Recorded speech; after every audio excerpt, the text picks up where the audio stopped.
आपल्या जीवनात कधीही वाईट घडण्याआधी देव नेहमी आपल्याशी बोलतो, कारण आपल्यापैकी कोणाचाही नाश व्हावा अशी देवाची इच्छा नाही. जसं आपण वाचतो 2 पैत्र अध्याय 3 आणि त्याच्या 9व्या वचनात.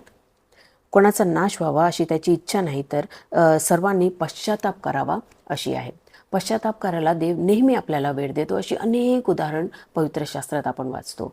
पहिलं उदाहरण म्हणजे नोव्याच्या काळात जलप्रलयाआधी लोकांना पश्चाताप करायला देवाने 120 वर्ष दिली. दुसरं उदाहरण म्हणजे देवाची लोक जेव्हा वळवंटात भटकत होती तेव्हा त्यांना पश्चाताप करायला देवाने 40 वर्ष दिली. तिसरं उदाहरण म्हणजे जेव्हा राजा नबुकनेसरला त्याच्या वैभवाचं गर्व झालं तेव्हा त्याला पश्चाताप करायला देवाने 12 महिने दिली. जे सावध झाले आणि ज्यांनी पश्चाताप केला ते सगळे वाचले, पण ज्यांनी दुर्लक्ष केले त्यांना आणि त्यांच्या कुटुंबियांना खूप कष्ट भोगावे लागले. आपले आईवडील पण आपल्याला प्रेमापायी सावध करतात. माझे वडील पण मला म्हणायचे, माझा हात सुटला ना मग तू पाहिजे.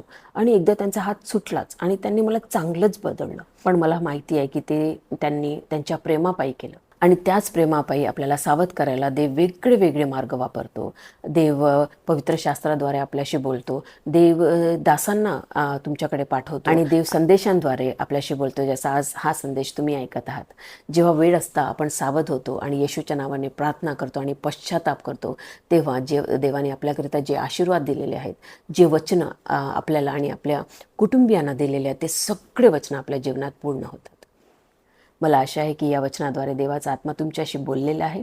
May God bless you.